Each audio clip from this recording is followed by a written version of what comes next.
धर्मांतरण गिरोह के सरगना जलालुद्दीन उर्फ झंगूर के भतीजे सबरोज के मकान पर बुलडोजर एक्शन हुआ है।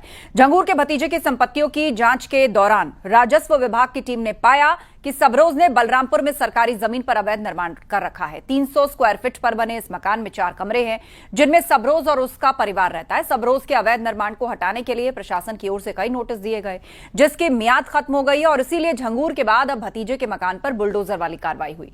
आपको बता दें, सबरोज धर्मांतरण मामले में दर्ज एफआईआर में 5वें नंबर का आरोपी है।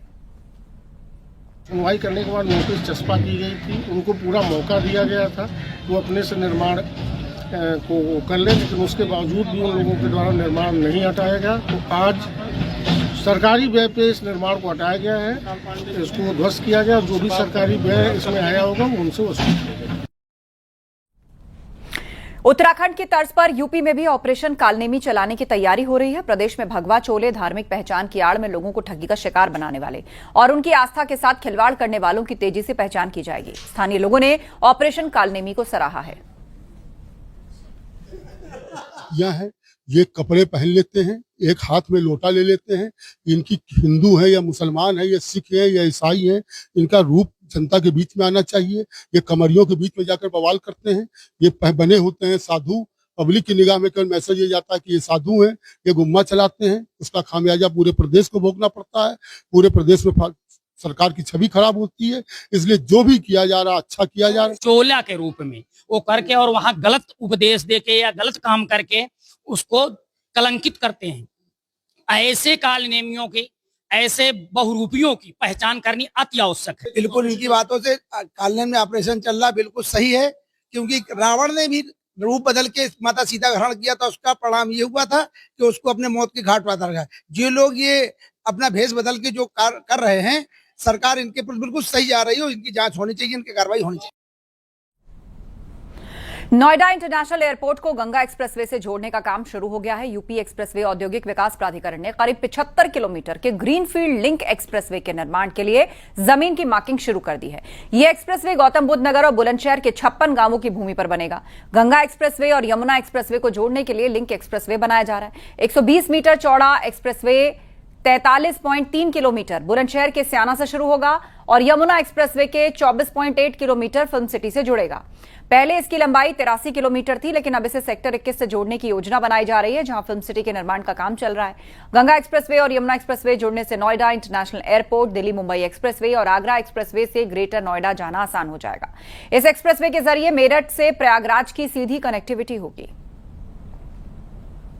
नोएडा इंटरनेशनल एयरपोर्ट को अब गंगा एक्सप्रेसवे से भी जोड़ा जाएगा और इसकी कवायद तेज कर दी गई है। आपको बता दें, यूपीडा ने मार्किंग शुरू कर दी है। करीब 830 पिलर की मार्किंग शुरू कर दी गई है, जिसके बाद जमीन अधिग्रहण किया जाएगा। और इस वक्त हम यमुना एक्सप्रेसवे पर मौजूद हैं। आपको सीधी तस्वीरें दिखाते हैं। यहीं यमुना एक्सप्रेसवे से अब गंगा एक्सप्रेसवे को जोड़ा जाएगा, जिसके लिए लिंक एक्सप्रेसवे बनाया जा रहा है। ये 74 किलोमीटर लंबा होगा। साथ ही आपको बता दें, बुलंदशहर और गौतम बुद्ध नगर के करीब 56 गांव हैं, जिनकी भूमि इसमें अधिग्रहण किया जाएगा और 120 मीटर चौड़ा ये एक्सप्रेसवे होगा। मार्किंग करने के बाद यहां पर अधिग्रहण की प्रक्रिया भी शुरू की जाएगी। 100 मीटर दूर के अलाइनमेंट के तहत इसकी मार्किंग की जाएगी। साथ ही आपको बता दें, चूंकि मेरठ से प्रयागराज तक गंगा एक्सप्रेसवे बन रहा है, यमुना एक्सप्रेसवे को जोड़ा जाएगा और लिंक एक्सप्रेसवे के जरिए यमुना एक्सप्रेसवे का औद्योगिक क्षेत्र भी जो नोएडा इंटरनेशनल एयरपोर्ट है उसके कार्गो से बेहतर कनेक्टिविटी मिलेगी।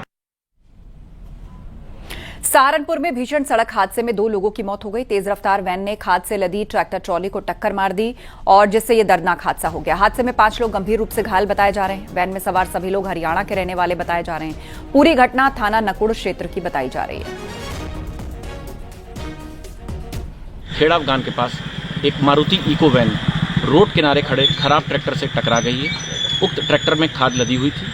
इस सूचना पर तत्काल पुलिस बल मौके पर पहुंचा। ये पाया कि मारुति इको वैन में 8 लोग सवार थे।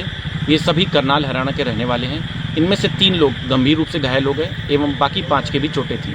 तत्काल सभी घायलों को सीएससी पहुंचाया गया है। मौके पर कानून व्यवस्था की स्थिति सामान्य है। हमीरपुर में घर के बाहर साथियों के साथ खेल रहे एक बच्चे को गधों के झुंड ने रौंद डाला। जिससे वो गंभीर रूप से घायल हो गया। परिजन उसे इलाज के लिए अस्पताल लेकर गए, जहां इलाज के दौरान उस बच्चे की मौत हो गई। इसके बाद परिजनों ने सड़क को जाम करके हंगामा किया और गधों के मालिक पर कार्रवाई की मांग की। पूरा मामला सदर कोतवाली के कजियाना मोहल्ले का है। छुट्टा गधे थे, उनके द्वारा मार दिया गया था। वो लड़का घायल हो गया था, अस्पताल में इलाज चल रहा था, उसकी डेथ हो गई। उनका कहना था कि हमें मुआवजा तुरंत मिलना चाहिए।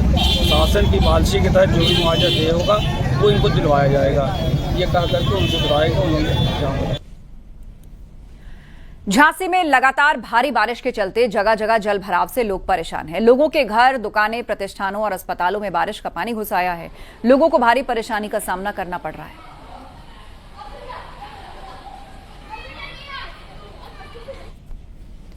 चंदौली में मुख्य नहर का तटबंध टूटा। गोधना गांव के पास टूटा नहर का तटबंध टूटने से खेत पूरी तरह जलमग्न।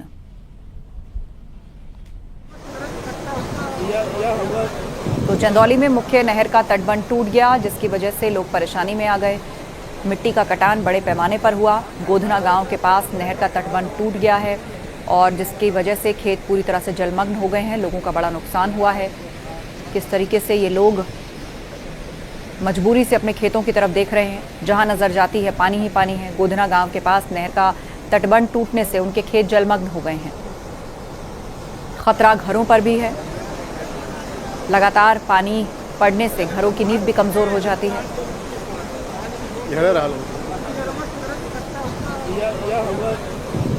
चंदौली के मुगल सराय में उस वक्त बड़ा हादसा हो गया जब एक नारायणपुर की बड़ी नहर का तटबंध टूटा है। गोधना नई बस्ती गांव के पास ये तटबंध टूटा है और आपको हम तस्वीरें दिखाते हैं कि हजारों क्यूसेक पानी इस समय रिहायशी इलाकों में इस टूटे तटबंध से पहुंच चुका है।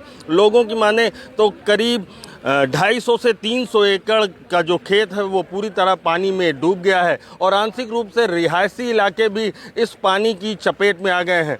ये आपको बता दें, ये जो नहर है ये नारायणपुर पंप कैनाल से आती है, बड़ी नहर है। चंदौली के मुगलसराय से नितिन गोस्वामी, न्यूज़ 18।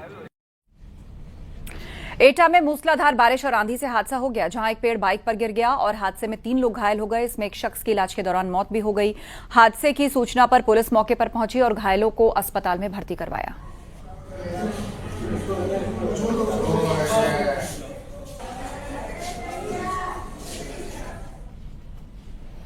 खबर जालौन से है, जहां बेतवा नदी में डूबी 9 साल की मासूम का शव 20 घंटे बाद बरामद हुआ। घटनास्थल से तकरीबन 1 किलोमीटर की दूरी पर नदी में ही चट्टान के बीच शव फंसा मिला। 2 दिन पहले अपने पिता के साथ बेतवा नदी में दोनों की बहनें नहाने गई थीं। मृतका आटा थाना क्षेत्र के दादरी गांव की रहने वाली है। बुंदेलखंड में जोरदार बारिश हो रही है, उसके बाद बेतवा नदी उफान पर है।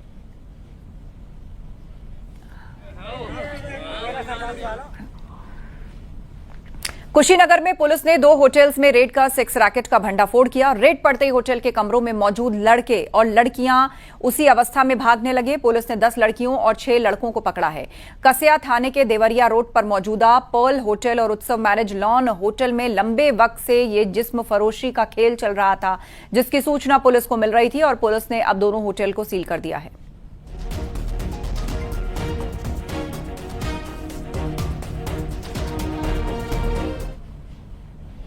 हमीरपुर में 6ठी क्लास की छात्रा का बाइक सवार बदमाशों ने अपहरण करने की कोशिश की। बाइक सवार बदमाश साधु के भेस में थे। छात्रा के चिल्लाने पर बदमाश मौके से फरार हो गए। छात्रा घर से स्कूल के लिए निकली थी। दिन दहाड़े बीच बाजार छात्रा का अपहरण करने की कोशिश की गई। घटना सुमेरपुर थाना कस्बे की है। पुलिस घटना की जांच में जुटी है। आरोपियों की तलाश में घटनास्थल के आसपास लगे सीसीटीवी कैमरों की फुटेज खंगाली जा रही है।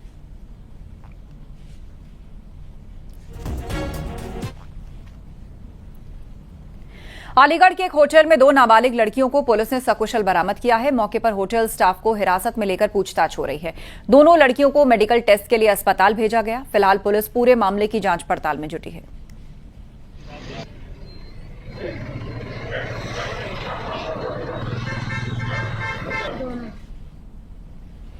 मथुरा के वृंदावन में पुलिस ने एक फर्जी डीएसपी को वर्दी पहनकर लोगों को डराते धमकाते गिरफ्तार किया है। आरोपी का नाम सिद्धार्थ चक्रवर्ती है, जो पहले भी पश्चिम बंगाल में ऐसे ही फर्जीवाड़े को पकड़ा जा चुका है।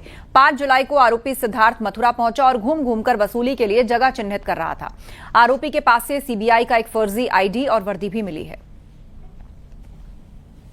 ये सूचना मिली थी जिस पर पुलिस कार्य कर रही थी कि एक व्यक्ति शराब की ठेकों के आसपास और जो शराब का सेवन कर रहे व्यक्तियों को डरा धमकाकर उनसे पैसे वसूलता है। तो इस पर पुलिस ने कार्य किया और इसको कल आज गिरफ्तार किया गया है और इसको मुकदमा भी पंजीकृत किया जा रहा है कि सरकारी वर्दी का धारण करना, दुरुपयोग करना और राष्ट्रीय चिन्हों का दुरुपयोग करने के संबंध में मुकदमा लिखकर इसको न्यायालय में दिया। ये जानकारी मिली है पूर्व में भी एक बार ये सीबीआई के अधिकारी बन के जेल जाते हैं। ये इसका क्रिमिनल हिस्ट्री देखी जा रही है और ये प्रकाश में आया है कि इसके पास वेस्ट बंगाल में मुकदमा पंजीकृत है। ओडिशा से राजस्थान में गांजा तस्करी का पर्दाफाश हुआ। सादाबाद और मुरसाम थाना पुलिस की संयुक्त टीम ने नगला बाबू आरओ प्लांट के पास छापा मारकर 3 तस्करों को गिरफ्तार किया। इनके कब्जे से 1 क्विंटल 5 किलोग्राम अवैध गांजा और एक स्कॉर्पियो कार बरामद की है। जब्त गांजे की अनुमानित कीमत करीब 11 लाख रुपए बताई जा रही है। एसपी के निर्देश पर चलाए जा रहे अभियान के तहत पुलिस को बड़ी सफलता मिली। गिरफ्तार तस्करों ने पूछताछ में बताया कि वो ओडिशा से गांजा सस्ते दामों पर खरीदते हैं और उसे राजस्थान समेत अन्य राज्यों में ऊंचे दामों पर बेचा जाता है। इससे वो भारी मुनाफा कमाते थे। पुलिस इस नेटवर्क की कड़ियों को खंगालने में लगी है। मैं तो इनको खुद को पकड़वाने भाग रहा था सर। अच्छा। एटा में जलेसर पुलिस ने बड़ी कार्रवाई करते हुए 17 लोगों के खिलाफ मुकदमा दर्ज किया है। दिन दहाड़े 2 गुटों के मारपीट मामले में कार्रवाई की है। मारपीट के दौरान जमकर फायरिंग हुई है। पुलिस ने मौके से कारतूस के खोखे 4 बाइक जब्त किए हैं। पुलिस आरोपियों को पकड़ने के लिए लगातार दबिश दे रही है।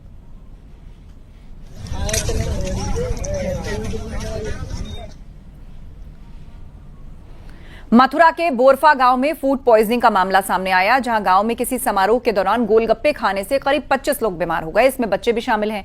फूड पॉइजनिंग से 10 लोगों की हालत गंभीर है। सभी को इलाज के लिए अस्पताल भर्ती कराया गया है। फिलहाल ज्यादातर लोगों की हालत में सुधार बताया जा रहा है। गांव में हेल्थ कैंप लगाया गया है और ग्रामीणों को सतर्कता बरतने के निर्देश दिए गए हैं।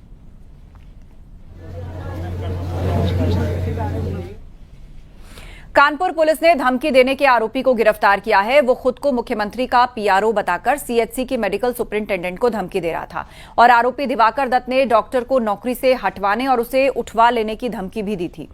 वो फतेहपुर का रहने वाला है। पुलिस ने शिकायत के आधार पर जांच शुरू की। सर्विलांस की मदद से आरोपी को गिरफ्तार किया।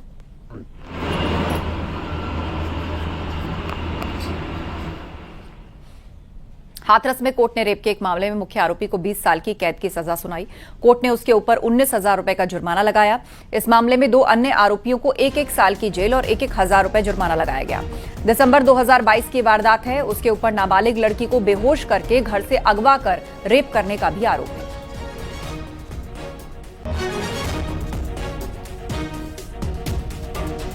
मिर्जापुर में एक इंस्पेक्टर का दुकानदार के साथ बदसलूकी का वीडियो वायरल हो रहा है। दरअसल दुकानदार ने इंस्पेक्टर ने चश्मे का फ्रेम ठीक करवा लिया था, लेकिन जब पैसे देने की बारी आई तो इंस्पेक्टर साहब भड़क उठे।